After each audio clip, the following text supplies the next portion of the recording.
Assalamualaikum warahmatullahi wabarakatuh. Alhamdulillah kan kita bersama lagi. Okey, baru-baru ni Anwar Ibrahim, Datuk Seri Anwar Ibrahim ada sampaikan khutbah dekat New York. Jadi rakyat-rakyat Malaysia ni yang mana bersama dengan Datuk Seri Anwar Ibrahim sangat-sangat teruja, sangat-sangat gembira, seronok gila nak buat gambar. Jadinya di saat kami ni bergembira, ada pihak di belah sana satu cemburu, satu lagi sakit hati, satu lagi dia perlu tunggu bilalah hadiahwan nak boleh naik duduk di atas kutubah tu, mimbar tu. Dan bilalah hadiahwan duk nak boleh sampaikan kutubah dekat luar negara ni. Jadi disebabkan kecemburuan mereka tu, of course mereka akan mempertikaikan segala-galanya. Dan waktu live yang Datuk Seri Anwar Ibrahim sedang menyampaikan kutubah, aku dah komen daripada atas awal-awal lagi. Kan? Aku ada tulis, kita tunggu dan lihat apakah yang dipertikaikan oleh para walaun, pentaksub hadiahwan parti PAS ni. Jadi pelbagailah selepas tu mulalah pertikaikan segalanya. Ini Datuk Seri Anwar Ibrahim bukan menyampaikan khutbah. Datuk Seri Anwar Ibrahim ni cara dia ni sedang kempen politik, sedang berpolitik dekat atas mimbar khutbah. Kan? Dan sehinggakan Sanusi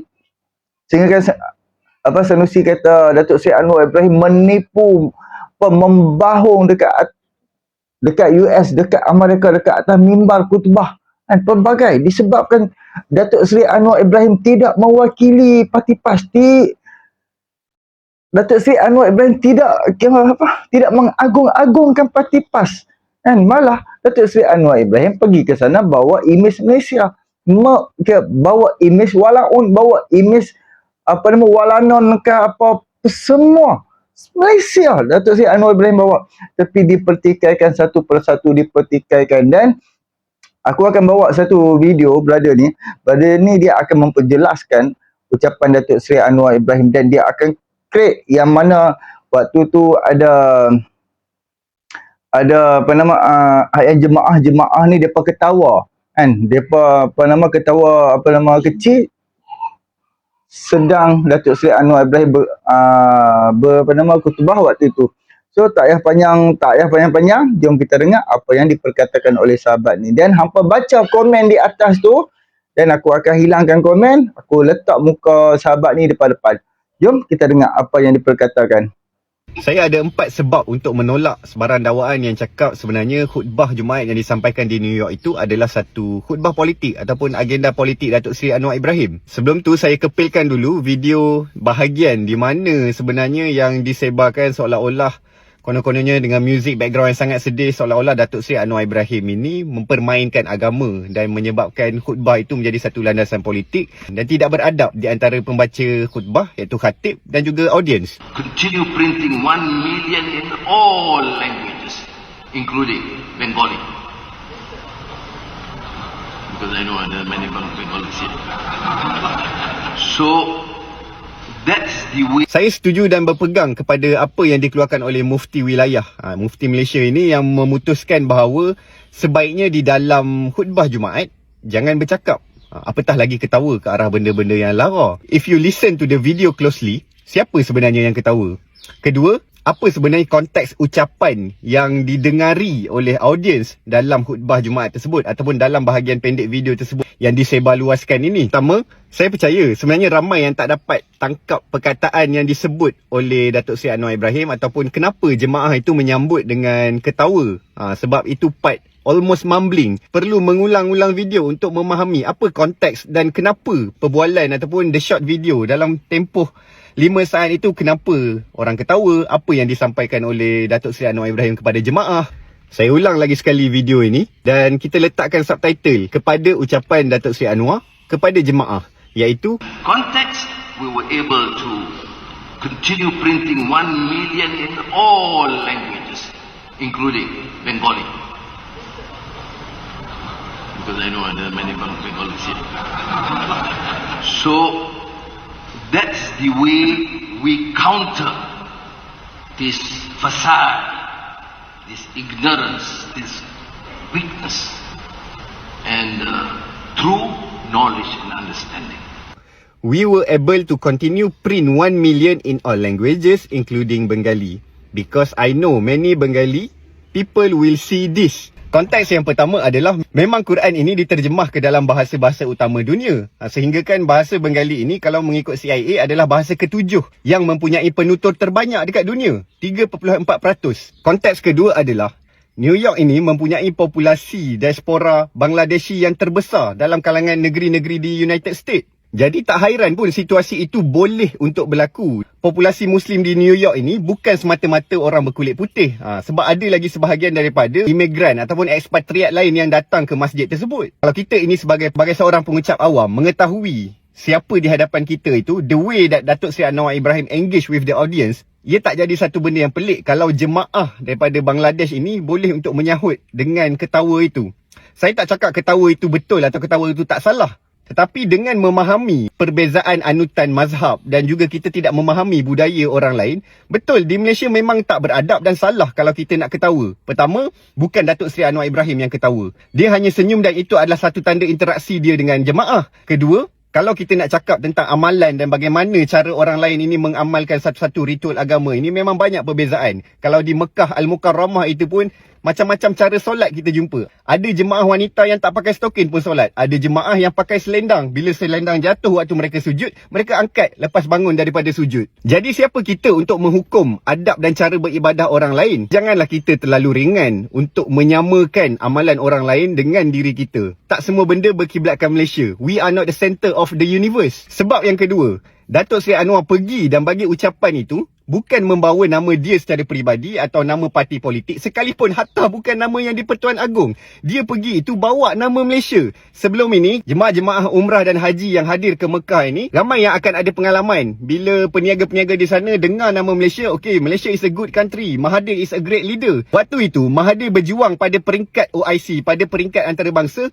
dia mewakili nama Malaysia, bukan membawa nama Barisan Nasional. Tidak sekalipun Mahathir pada waktu itu memperkecilkan PAS dan berpolitik di peringkat antarabangsa. Kali ini Anwar pergi bawa nama Malaysia, bukan nama beliau, bukan nama mana-mana parti politik, dan tidak ada sesiapa pun dalam kalangan jemaah itu yang akan mengundi Anwar pada masa akan datang dalam pilihan raya umum ataupun pilihan raya pelangai kejap lagi ni. Jadi, whenever orang dengar pasal Malaysia, kalau jemaah Bangladeshi next mereka jumpa dengan orang Malaysia, they would remember Malaysia, not even parti politik. Jadi sebenarnya apa keuntungan politik yang Anwar Ibrahim boleh dapat dengan ucapan untuk menyeru kepada menentang Islamofobia ini? Perkara ini membawa kepada sebab ketiga saya. Saya faham cara interaksi Datuk Seri Anwar Ibrahim itu berbentuk personal, iaitu memilih kepada penggunaan kata I, kata we Malaysia dan juga kata yang bersifat dekat dengan diri beliau dan juga jemaah. Tetapi apa konteks yang perlu difahami? Khutbah di sana memang tak akan sama dengan khutbah kita di Malaysia, di negeri-negeri tertentu. Misalnya Selangor akan ikut apa teks yang dikeluarkan oleh MAIS atau JAIS. Di negeri-negeri lain pula berpandukan kepada Majlis Agama Islam negeri lain. Dan khatib yang dilantik di setiap masjid di setiap negeri ini akan menyampaikan mesej-mesej berbentuk third party. Iaitu apakah seruan Majlis Agama Islam Negeri atau Majlis Agama Islam Persekutuan, seruan JAKIM, memberikan pengajaran atau ulasan tertentu berdasarkan pihak ketiga. Tapi bila Datuk Seri Anwar Ibrahim pergi ini, siapakah pihak ketiga yang lebih atas yang boleh untuk menyeru kepada agenda menentang Islamofobia ini?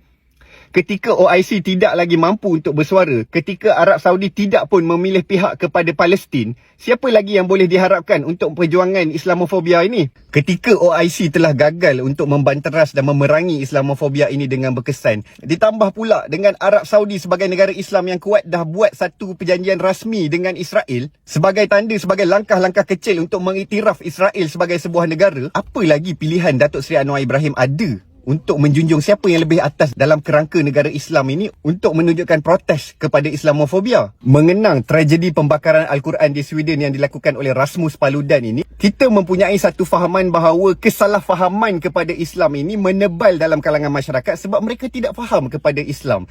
Jadi, ini adalah satu inisiatif yang dilakukan Malaysia untuk kita membenarkan lebih ramai orang mempelajari kandungan Al-Quran itu untuk difahami dalam bahasa sendiri. Bahasa Sweden, termasuklah bahasa Bengali yang kebetulannya jemaah yang ada dalam masjid itu sebahagiannya adalah dari kalangan diaspora Bangladesh. Mengenang pula tragedi 11 September 2001, New York ini adalah ground zero kepada konspirasi untuk orang merancakkan lagi agenda Islamofobia. Maka sesuailah tajuk berkenaan dengan Islamofobia dan apa tindakan pemimpin-pemimpin memerangi Islamofobia ini diperluas dan disampaikan di New York. Sekarang, selepas 22 tahun, ada seorang pemimpin Islam yang datang ke masjid di New York untuk tunjukkan kepada masyarakat luar bahawa ini sebenarnya adalah jalan Islam. Kita tunjukkan kitab kita yang dicetak di dalam bahasa orang asing supaya orang ini boleh untuk mendalami Islam. Dan ketika masyarakat Islam di luar boleh meraihkan usaha Yang Amat Berhormat Perdana Menteri, ironinya masyarakat Islam dekat negara asal ini pula yang boleh untuk memperlekeh dan mempertikaikan keseluruhan isi kandungan yang ada di dalam khutbah tersebut. Dahulu, ketika sebuah pesawat yang diterbangkan Al-Qaeda ini telah membuat serangan fizikal kepada menara berkembar di New York, ia menjadi tanda aras baharu sebagai peperangan kepada Islam. Sekarang, bila ada satu ideologi yang diterbangkan ke New York ini untuk memberikan kefahaman psikologi dan kefahaman mental kepada masyarakat luar untuk meredakan Islamofobia ini, saya jadi hairan. Umat Islam di Malaysia sendiri yang melenting, yang menendang, yang rasa pedasnya ucapan Datuk Seri Anwar Ibrahim dekat sana dan tidak mengambil masa untuk memahami konteks ucapan tersebut, malah memperkecil dan memperlekeh usaha untuk memerangi Islamofobia ini semata-mata disebabkan pemimpin itu tidak sama haluan dengan pemimpin pilihan parti mereka. Bila kita memahami image atau representation yang dibuat Perdana Menteri itu adalah mewakili Malaysia, bukan parti politik, akhirnya saya tertanya-tanya, siapa sebenarnya yang mempolitikkan pula khutbah Jumaat Datuk Seri Anwar Ibrahim di sana? Geng. Siapa yang mempolitikkan khutbah Datuk Seri Anwar Ibrahim? Sedangkan Datuk Seri Anwar Ibrahim menyampaikan khutbah dan yang sepatutnya yang terasa hati, yang bengang, yang sakit hati adalah orang Yahudi. Faham tak? Orang kafir, orang bukan Islam yang duk serang Islam selama ni, Datuk Seri Anwar Ibrahim sampaikan khutbah. Yang sepatutnya orang bukan Islam ni lah geram dekat Datuk Seri Anwar Ibrahim. Tapi yang peliknya orang Islam di Malaysia yang sakit hati terhadap Datuk Seri Anwar Ibrahim. Pelik ke tak pelik? Dan majoriti lah, bukan nak kata lah, aku pun English majoriti orang tak faham. And orang Malaysia hanya berapa peratus je faham. Tambah-tambah pula waktu Datuk Seri Anwar Ibrahim sedang khutbah, kira sound dia tu kurang bagus. Dan dekat dalam video aku pun ada juga aku sertakan live Datuk Seri Anwar Ibrahim sedang khutbah. Jadi sound suara dia tu kurang. Jadi of course lah ada orang faham, ada orang tak faham. Dan ada orang dengar full khutbah tu daripada orang Malaysia ataupun orang US Islam sendiri, sebab depa rekod daripada bawah kan, jadi suara lebih jelas. Tapi banyak kan walaun ni depa tak faham, sehingga kan sahabat tadi kena bentangkan balik ucapan Datuk Seri Anwar Ibrahim dan tafsir dan translate balik dan kita bandingkan. Pelik-pelik lah walaun ni. Apabila contohlah macam sebelum ni Datuk Seri Anwar Ibrahim ni menguntungkan mereka. Jadi Datuk Seri Anwar Ibrahim ni bekas Menteri Kewangan, bekas Menteri Pendidikan, Menteri Timbalan Perdana Menteri, bekas Menteri Pertanian. Jadi of course Datuk Seri Anwar Ibrahim ni dia dah tahu macam-macam. Waktu PAS bersama dengan Datuk Seri Anwar Ibrahim bukan main lagi puak-puak PAS ni. Geng pimpinan PAS ni, Anwar Ibrahim layak menjadi Perdana Menteri sebab Anwar Ibrahim ni dia dah tahu macam-macam, dia ilmu pengetahuan dia memang dia layak, seperti mana yang arwah Tok Guru Nik Aziz duk ucap selama ni kan. Sebelum dia meninggal memang arwah Tok Guru Nik Aziz memang selalu dia ulang Datuk Seri Anwar Ibrahim ni memang layak. So puak-puak PAS ni, pimpinan PAS pun duk ulang ayat yang sama ketika Anwar Ibrahim bersama dengan PAS. Dan apabila arwah Tok Guru Nik Aziz meninggal dunia, lepas tu mulalah PAS dengan Pakatan Rakyat ni berpecah. Jadi Anwar Ibrahim Parti Keadilan Rakyat dan juga Parti DAP, dan tubuh depa hanya dua parti saja yang keluar daripada PAS, tinggalkan PAS dan DAP dengan PKR.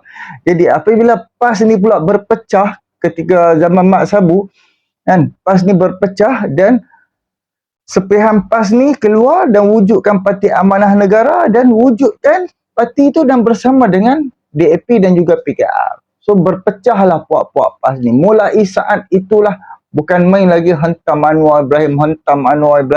Dan untuk media sosial PAS, salah satu daripada segi harakah 2018 selepas Anwar Ibrahim dibebaskan.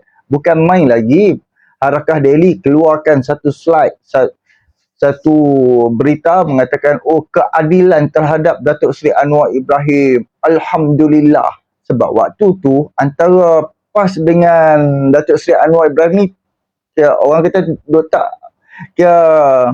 tak tegang lah, sebab perpecahan antara PKR dengan PAS ni bukan disebabkan Datuk Seri Anwar Ibrahim.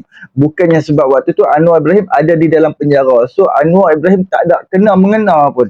Disebabkan duit tak cukup, apa semua, DAP duit tak cukup, PKR duit tak cukup, PAS pun macam duit tak cukup. Jadi terus DAP cakap, minta maaf, kami tak akan bagi duit dah lepas ni, pakat-pakat kita usaha cari duit sendiri. Itulah punca ayat daripada DAP, itulah punca perpecahan. Selepas PAS cakap dia tak mampu bagi duit, selepas DAP cakap dia macam dia dah tak mampu bagi duit kepada PAS, kepada pucuk-pucuk pimpinan.